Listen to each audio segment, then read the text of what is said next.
Saya pernah berpikir bahwa sepak bola adalah segalanya bagiku, tempat di mana saya bisa menjadi diri sendiri tanpa topeng, sampai hari itu datang dan menghancurkan semua mimpi itu dalam sekejap. Kau keluar dari tim, kata pelatih dengan suara dingin, matanya menghindari tatapan saya, seolah-olah kebenaran yang baru saja terungkap itu adalah racun yang bisa menular. Saya berdiri di ruang ganti yang lembab di Stadion Gelora Harapan di pinggiran Jakarta, tubuh masih basah keringat setelah latihan, tapi hati saya langsung membeku. Rahasia yang saya simpan bertahun-tahun, cinta terlarang terhadap Rea, kapten tim yang selalu membuat jantung saya berdegup lebih kencang saat kami bertabrakan di lapangan, akhirnya bocor karena bisikan-bisikan jahat dari rekan satu tim. Kenapa harus sekarang? Pikir saya dalam hati saat pintu ruang ganti tertutup di belakang saya. Saya ingat betul malam sebelumnya, saat Rea dan saya berdua sendirian di kamar kosnya di kawasan Tebet. Kami tidak melakukan apa yang mereka tuduhkan, hanya berbicara, saling tatap lama, tangan kami hampir bersentuhan tapi tak pernah benar-benar. Tapi di mata mereka itu sudah cukup untuk menghakimi. Ini Indonesia, nak, kata pelatih kemudian saat saya memohon penjelasan. Kami punya nilai-nilai, agama, keluarga. Kau tidak cocok di sini. Kata-kata itu menusuk seperti pisau, lebih sakit daripada tendangan keras di lapangan. Saya pulang ke kontrakan kecil di kampung Melayu dengan motor butut, angin malam Jakarta menusuk kulit tapi tak sebanding dinginnya di dada. Ibu menelepon malam itu, suaranya cemas karena saya tak kunjung pulang latihan seperti biasa. Ada apa, Ar? Tanyanya. Saya ingin cerita semuanya, ingin katakan bahwa anaknya mencintai pria, bahwa dunia ini terlalu kejam untuk kebenaran sederhana seperti itu. Tapi saya diam saja, bilang capek latihan. Dalam kegelapan kamar, saya menangis diam-diam, memeluk bantal yang baunya masih seperti Rea, campuran sabun mandi dan keringat setelah pertandingan. Rea. Nama itu bergema di pikiran saya sepanjang malam. Kami bertemu pertama kali saat masuk Akademi Persija Junior 5 tahun lalu. Dia, anak Bandung yang pindah ke Jakarta, selalu tersenyum lebar saat mencetak gol, dan saya, dari keluarga sederhana di Bekasi, selalu jadi yang mendukung dari belakang. Lambat laun, tatapan kami berubah, obrolan malam setelah latihan jadi lebih panjang, rahasia kecil dibagi. Kau tahu kan, Ar, ini berbahaya, bisiknya suatu malam, tapi matanya bilang sebaliknya. Kami saling mencinta dalam diam, tak pernah berani lebih karena takut. Tapi sekarang, rahasia itu jadi senjata yang menghancurkan. Pagi berikutnya, berita menyebar seperti api.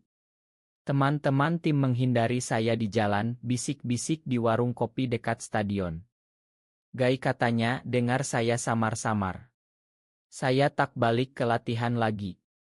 Keluarga tahu dari mulut ke mulut, ayah marah besar, bilang saya memalukan nama keluarga. Kau harus berubah atau keluar dari rumah ini, katanya. Saya pilih keluar, bawa tas kecil berisi pakaian dan bola lama yang jadi teman sejak kecil.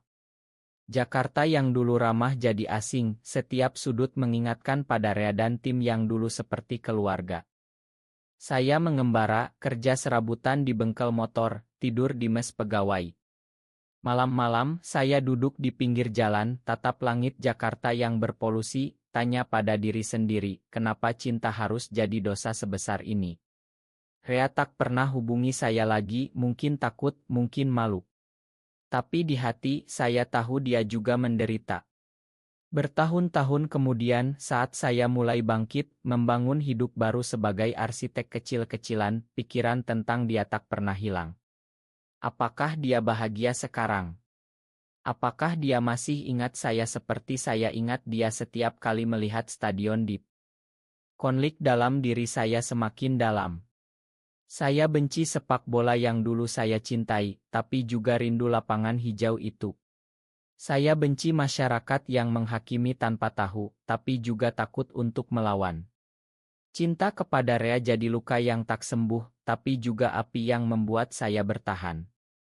Saya janji pada diri sendiri, suatu hari, saya akan kembali bukan sebagai pemain yang diusir, tapi sebagai seseorang yang lebih kuat.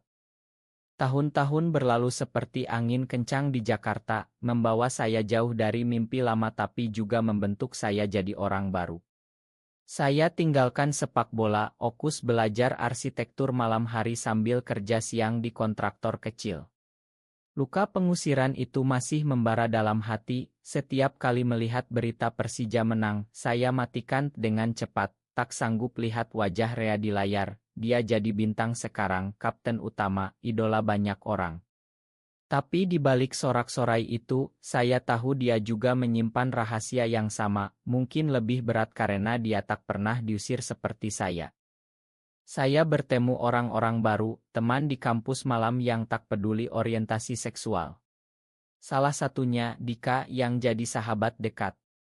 Kau kuat banget, Ar, katanya suatu malam saat kami nongkrong di warung makan dekat kampus. Saya cerita sedikit tentang masa lalu, tak semua, tapi cukup untuk lega. Dia tak menghakimi, malah bilang Indonesia perlahan berubah, meski lambat. Tapi dalam hati, saya ragu.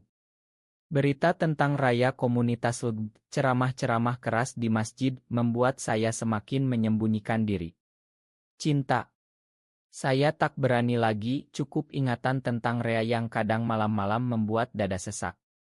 Suatu hari, berita besar datang, Stadion Gelora Harapan, markas lama tim kami, akan dibongkar untuk proyek mal baru.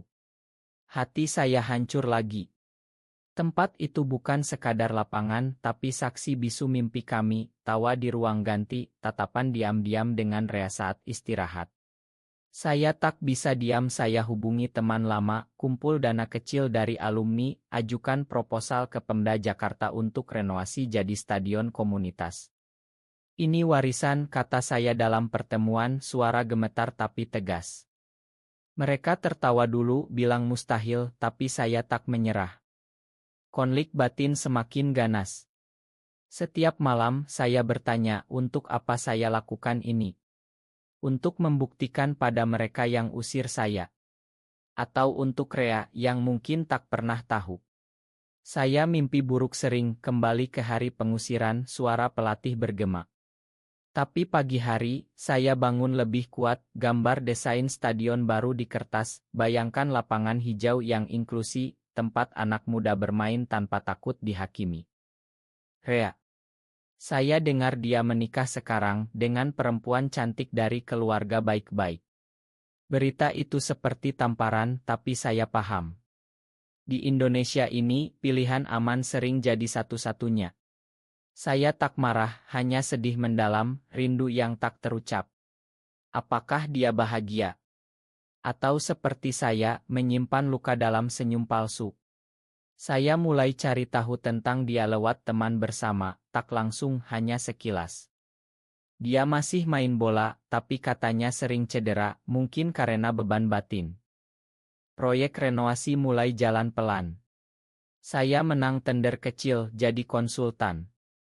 Kembali ke stadion tua itu rasanya campur aduk, debu lapangan, bau rumput liar, mengingatkan segalanya. Saya sendirian malam itu, duduk di tribun reyot, tatap langit Jakarta yang berbintang samar. Makan aku, Re, bisik saya pada angin. Karena tak cukup kuat dulu, karena cinta kami harus berakhir begitu tragis. Tapi proyek ini jadi penebusan. Saya desain stadion dengan fasilitas modern, tapi juga ruang komunitas, tempat anak-anak marginal bermain bola gratis. Dalam hati ini untuk kami yang dulu, untuk cinta yang tak pernah salah tapi dianggap dosa. Konflik semakin dalam saat investor mundur karena rumor saya gitu, tapi saya lawan, cari sponsor baru. Saya lelah, tapi api di dada tak padam. Bertahun-tahun penderitaan ini harus jadi sesuatu yang baik. Proyek renovasi Stadion Gelora Harapan jadi perjuangan berat, tapi juga obat untuk luka lama yang semakin menganga. Setiap hari di lokasi, saya hadapi tatapan curiga dari pekerja, bisik-bisik tentang arsitek yang dulu diusir karena. Saya pura-pura tak dengar, fokus pada gambar, tapi malam hari, kesepian menyerang habis-habisan. Saya sering menangis sendirian di kontrakan baru, tanya Tuhan kenapa hidup ini begitu kejam pada orang seperti saya. Cinta kepada Rea yang dulu terasa indah, sekarang jadi beban abadi, bayang yang tak hilang meski waktu berlalu. Suatu hari, kejutan datang, Rea muncul di lokasi proyek. Dia datang sebagai duta klub, katanya untuk lihat kemajuan. Hati saya berhenti berdegup saat melihatnya, masih gagah, tapi mata ada lingkar hitam, senyum tak secerah dulu. Lama tak jumpa, sapanya, suara datar tapi ada getar. Kami bicara di pinggir lapangan, angin sore Jakarta meniup rumput baru. Kau yang pimpin ini, tanyanya. Saya angguk, tak sanggup tatap matanya lama. Bagus sekali desainnya. Obrolan ringan tapi di dalam badai.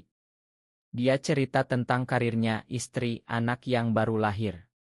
Saya senyum paksa, ucapkan selamat, tapi dada sesak seperti dicekik. Kenapa dia bahagia sekarang, sementara saya masih terjebak masa lalu? Atau apakah itu juga topeng? Saat dia pergi, tangannya hampir menyentuh bahu saya, tapi ditarik kembali. Jaga diri, katanya, dan pergi. Malam itu, saya minum sendirian, air mata campur alkohol murah. Rindu yang terpendam meledak, penyesalan karena tak pernah bilang cinta langsung. Konflik semakin memuncak saat ada demo kecil dari kelompok konservatif bilang stadion ini sarang maksiat karena saya yang pimpin.